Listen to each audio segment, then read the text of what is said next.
সালাউদ্দিন সাহেবের যে অভিজ্ঞতা অর্জন হয়েছে, আমি মনে করি যে আমি ব্যক্তিগতভাবে যেটুকু শুনেছি, উনি যে ইন্ডিয়াতে ছিলেন, এই পুরো সময়টা উনি ব্যয় করেছেন পড়াশোনায়। তাকে নিয়ে নানা ধরনের কিচ্ছা কাহিনী বলতেছে সালাউদ্দিন সাহেবকে নিয়ে, যেটা খুব আনফরচুনেট। আপনি একজনকে মোকাবেলা করতে পারেন না, তাকে ভারতের দল, মানে কি বলবেন, ভারতের দালাল অমুক তমুক জামাতের উত্থান হচ্ছে ইউনূসের কারণে। ইউনূস এমন একটা সোসাইটি আমাদের এখানে তৈরি করে দিয়ে গেছে, ইনক্লুসিভ সোসাইটি আমাদের রাখে নাই। সে এই ৭১কে মুছে দেওয়ার জন্য ২৪কে হাইলাইট করেছে।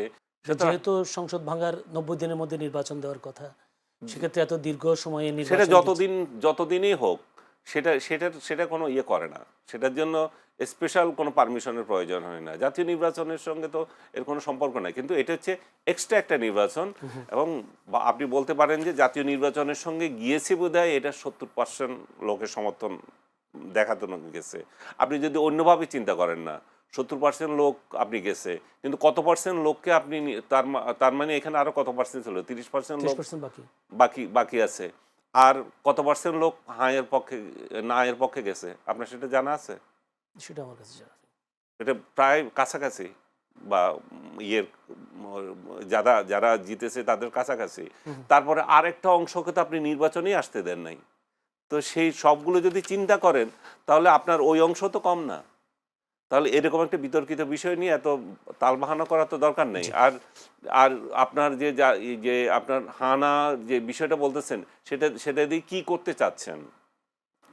মানে যা গণভোটের যে রায়, সেটা দিয়ে কি করতে চাচ্ছেন? সেটা দিয়ে যা করতে চান আপনি, সেটা তো পার্লামেন্টেই অনুমোদন হতে হবে। এই সংসদ সদস্যরাই অনুমোদন করবেন। তো তারা না করলে আপনি কি করবেন? আপনি এখন বলবেন যে জনগণ রায় দিয়েছে। জনগণের বহু রায় তো পার্লামেন্টের কাছে বাতিলও হয়ে যেতে পারে। আর পার্লামেন্টে যারা আছে তারা তো জনগণের প্রতিনিধি হিসাবে আছে, তারা তো আকাশ থেকে আসে নাই। তাদেরকে তো আমরা ভোট দিয়ে পাঠিয়েছি। জি। তো আমরা সংখ্যাগরিষ্ঠ তো লোকজন যা বলে আমরা সেটাই দেখব। কিন্তু আপনি দেখবেন যে এমন কোনো, মানে সংখ্যাগরিষ্ঠতার জোর দিয়ে তারা এমন কিছু করছে কিনা যেটা জাতীয় জীবনে বড় বিপর্যয়ের আমরা সম্মুখীন হব। আমরা যে বড় বিপর্যয়ের সম্মুখীন হচ্ছি, যেমন আজকে এখন জ্বালানি তেলের সংকট দেখা দিয়েছে, সেটার জন্য আমরা রাশিয়ার থেকে তেল আনার জন্য অনুমতি চাচ্ছি কার কাছে?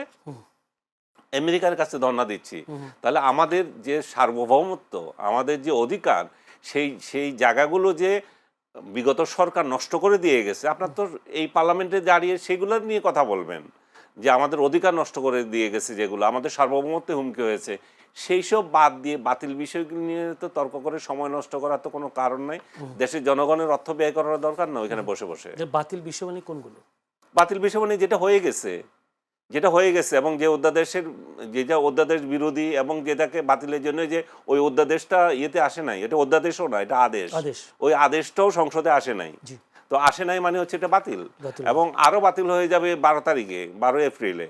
কারণ এই ১ মাসের মধ্যে যদি এগুলো উত্থাপিত না হয়, জি। অটোমেটিক বাতিল হয়ে বাতিল যাচ্ছে। হবে। জি। সো আমরা সংখ্যাগরিষ্ঠর প্রতি সম্মান করতে হবে। আপনি আপনি আপনার ইচ্ছায় চলবেন, আমি বিরোধী দল, আমার কথাই শুনতে হবে, এমন এটা যেমন সত্য না, তেমনি সংখ্যাগরিষ্ঠ যারা আছে তারা যা ইচ্ছা তা করবে, সেটাও আমরা সেটা চাই না। মানে একই কথা, একটা প্রশ্ন, সেটা হচ্ছে এবারে নির্বাচনে জামায়াতের যে উত্থান আপনি দেখছেন, বিশেষ করে তারা তো এই ধরনের ইতিহাস কখনো করতে পারে নাই, প্রায় ৬৮টি আসন তারা পেয়েছে। জামায়াতের উত্থানটাই কীভাবে দেখছেন?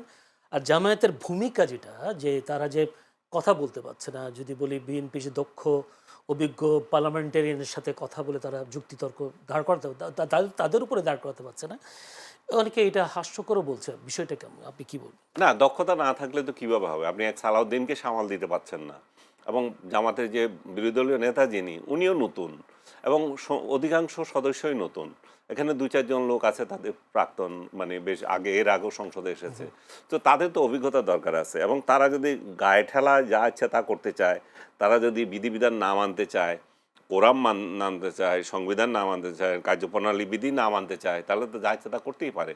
সো তাদের দরকার যে প্রশিক্ষণ নেওয়া, এবং বিশেষ করে সংসদীয় আইনে এবং মানে কালচারগুলো শেখা, এবং তারা সেই ক্ষেত্রে দরকার হলে সরকারের টাকা ব্যয় করেও শিখতে পারে।